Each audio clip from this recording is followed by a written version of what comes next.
Hi అండి అందరికీ. గోంగూర రోటి పచ్చడి చేస్తాను నేను. ముందైతే గోంగూర మొత్తం గిల్లుకునండి. గోంగూర గిల్లి నీట్గా కడుక్కోవాలండి. చాలా బాగుంటుందండి గోంగూర పచ్చడి రోట్లో నూరితే. నేనైతే గోంగూర కడుక్కునండి. కడుక్కున్న తర్వాత కొంచెం ఆయిల్ వేసుకొని దాంట్లోకి ఎండుమిర్చి వేసుకున్న ఒక 15 గల. మీ కారం సరిపోని వేసుకోండి మీరు కూడా. ఎండుమిర్చి వేసిన తర్వాత నేనైతే ఎల్లిపాయలు వేసుకున్న 4. మళ్ళీ నూరేటప్పుడు కూడా వేసుకోవచ్చండి కావాలంటే. కొంచెం జీలకర్ర, తర్వాత ధనియాలు అయితే కొద్దిగా ఎక్కువ వేసుకున్నాను నేనైతే, మీ ఇష్టం. చాలా బాగుంటుందండి గోంగూర అయితే. తర్వాత నేనైతే మిక్సీ గిన్నెలోకి తీసుకున్నా. అంటే గోంగూర పచ్చడి అని రోటి పచ్చడి అని మిక్సీ అంటుంది ఏందనుకుంటారా? రోట్లో చిన్న రోల్ అండి మాది. అది రోట్లోనైతే ఎండుమిర్చి అండి తొందరగా మెదగదని కొంచెం బరకగా మిక్సీ పట్టుకుంటున్నా. ఎండుమిర్చి, గోంగూర, తర్వాత కొంచెం ఆయిల్ ఉంటుంది కండి దాంట్లో వేసి ఉడకబెట్టుకుంటున్నా. కడిగినాం కదా, కొంచెం వాటర్ ఊరుద్ది దాంట్లో. లైట్గా కొద్దిగా ఉప్పు కూడా వేసుకున్నా నేను. కొంచెం బరకగా మిక్సీ పట్టుకుంటానండి ఎండుమిర్చి. చూడండి అట్లా, ఎందుకంటే దాంట్లో గింజలు బాగుంటాయి కండి. రోట్లో అయితే తొందరగా మెదగవు. ఇప్పుడు ఆ మిక్సీ పెట్టిన కారం ఉంది చూసారా, మిరపకాయలు, ఆ కారం దీంట్లో వేసుకుంటున్నా. దీంట్లో వేసి మళ్ళీ నేను దంచుతున్నా మెత్తగా దంచిన తర్వాత కొంచెం గోంగూర వేసుకుంటా అండి. చూడండి, గోంగూర అయితే మెత్తగా ఉడికిపోయింది.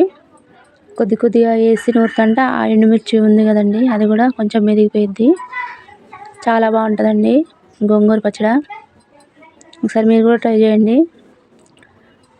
గోంగూర పచ్చడికి ఎండుమిర్చి అయితేనే బాగుంటాయండి. దాంట్లో ధనియాలు, జీలకర్ర, ఎల్లిపాయ వేసినాం కదా, చాలా టేస్ట్ ఉంటుంది. నేను దాంట్లో పచ్చి ఉల్లిగడ్డలు కూడా వేసి దంచుతండి. చాలా బాగుంటుంది, టేస్ట్ అయితే చాలా బాగుంటుంది.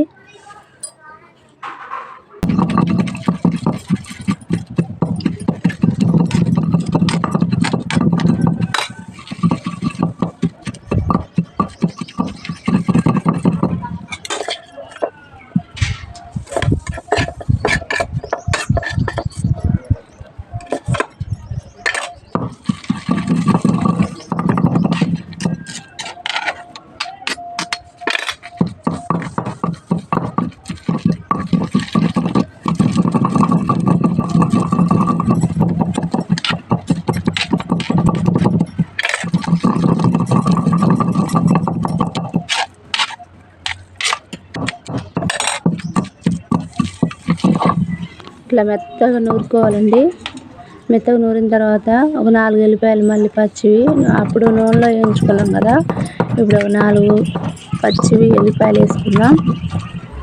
వేసుకొని మీరు అయిన తర్వాత నేనైతే ఒక 3 ఉల్లిగడ్డలు తీసుకున్నాండి, చిన్నవి మీడియం సైజు ఉల్లిగడ్డలు వేసి అయితే నేను దంచుతున్నా. గోంగూరలో వేసి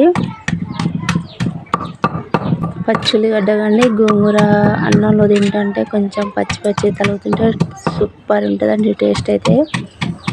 నాకైతే బాగా ఇష్టం అండి పచ్చి ఉల్లిగడ్డలు వేసుకుని. టమాటా పచ్చడిలో కూడా నేను పచ్చి ఉల్లిగడ్డలు వేసి నూరుతా, చాలా బాగుంటుందండి.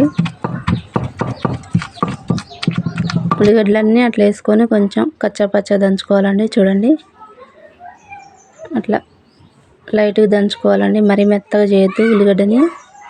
అట్లుంటేనే బాగుంటుంది టేస్ట్.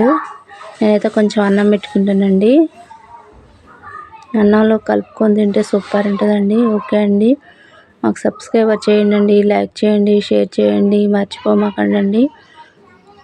మాకు కొంచెం సపోర్ట్ చేయండి. బాయ్ అండి. మరి ట్రై చేయండి ఒకసారి.